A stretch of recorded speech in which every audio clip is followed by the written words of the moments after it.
when you're growing up in life, it actually sort of matters to people how you look.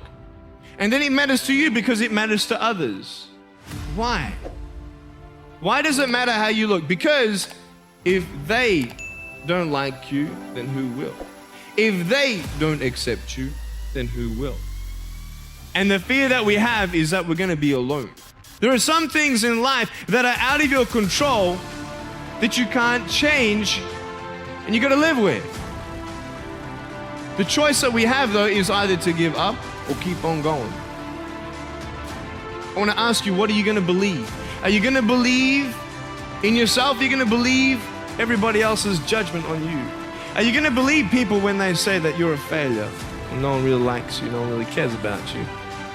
It's the fact that people put you down. People don't even look you in the eye. I was actually born in Australia in 1982, and my mum was actually a nurse, so she knew all about pregnancy and delivery, and she was actually in charge of the birth suite of hospitals in Australia. But when she was pregnant with her firstborn, me, they were so excited every time they did an ultrasound. Oh my gosh, they didn't even check that I had arms and legs or not. And so when I actually was born, that's when the room went quiet. And they took me away quickly. And my mom's like, what's going on? And my dad, he walks out of the room, what's going on? He says, my son, he has no arms. He said, no, your son has no arms or legs, and we are so sorry. He will not walk, he will not go to school, and we're sorry that you did not have an opportunity to abort your child. And so my dad and mom, they consolidated, they obviously wept, and then my dad wanted to say to the doctors, I want to go see him, because they wouldn't let my mom see me at that time. He unwrapped me and he said, he's beautiful. And so I had a loving home from the day one. My parents, they loved me, they encouraged me, they believed in me, they told me every day that I'm beautiful the way that I am. And when I asked them what happened, why was I born this way, they said, well, we don't know why, but there's a greater purpose. And it was so hard, man. I thought to myself, what kind of purpose do I have to live? I mean, are you just here to live to die? I mean, is there not a purpose for me? Is there not a purpose in life? So many people came up to me and said, Nick, I don't have a purpose. I don't know what to do in my life. If you went through your life full of pain, full of tears, and at the end of your life, you actually saved somebody's life, is your life worth living? Is the pain worth someone's life? If you could actually save somebody, can you imagine? If you actually saw somebody nearly get run over a car, you dive and get them out of the way of the car, for instance, an example, would that be worth living? You save somebody's life. Let's say that you have a problem in your life and you want to give up now. Imagine if someone 10 years older who's gone through the exact same thing that you have actually got through it and came to you and said, you know what? I know how it feels. I've been there. I've been going through what you're going through now, but I'm still here. Would that not encourage you? Could that possibly save your life? Yes.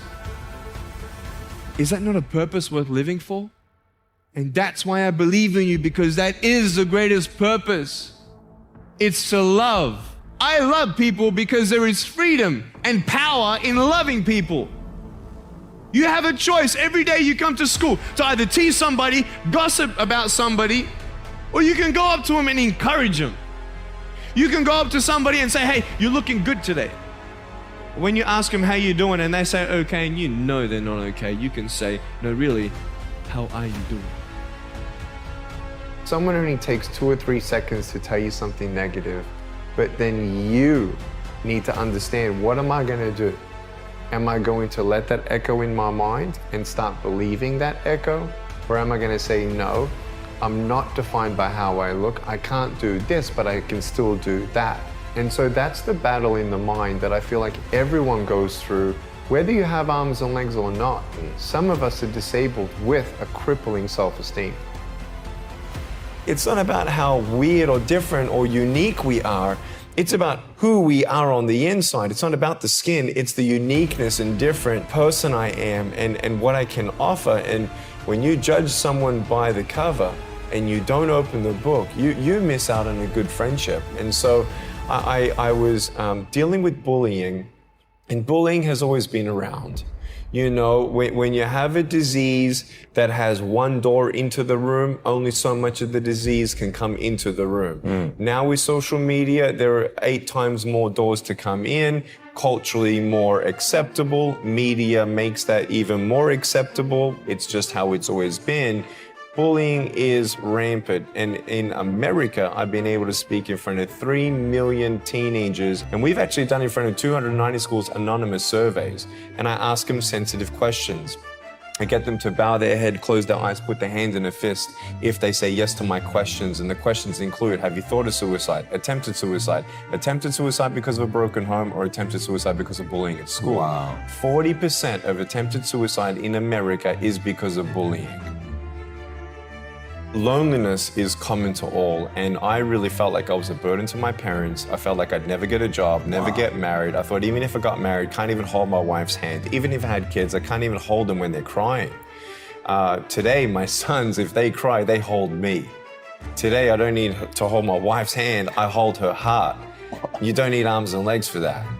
And so, because I know that I was on the brink of giving up, and I actually attempted suicide at age 10, now, bro, I had a loving home. This country doesn't have one. There are 300,000 foster kids looking for a home. There are 100,000 of them looking for adoption. Think of those kids. And we, America, we think of the international missions. We have people in our own backyard who have never experienced love. I tell you, life is interesting. Life's a journey. See this phone here? Let's say that I want to go to the phone, right? And I start from over here. Now, to get to the phone, it's not like I'm going to start meditating and going hum, right? And float across the air, right? It's not going to work. So I have to take one step at a time, one step at a time, one step at a time. You can only take one step at a time. I don't care how big your step is, it's only one step at a time. You can't do 2 steps in one. You take steps in this direction, you take steps in that direction. Sort of get lost along the way, and sometimes you fall down. You might fall down like this. So what do you do when you fall down? Get back up. Everybody knows to get back up, because if I start walking, I'm not going to get anywhere. But I tell you, there are some times in life where you fall down and you feel like you don't have the strength to get back up. Do you think you have hope? Because I tell you, I'm down here, face down, and I have no arms, no legs. It should be impossible for me to get back up, but it's not. You see, I will try 100 times to get up, and if I fail 100 times, if I fail and I give up, do you think that I'm ever going to get up? No. But if I fail, I try again and again and again. For as long as I try, there's always that chance of getting up. And it's not the end until you've given up. And you will find that strength to get back up like this.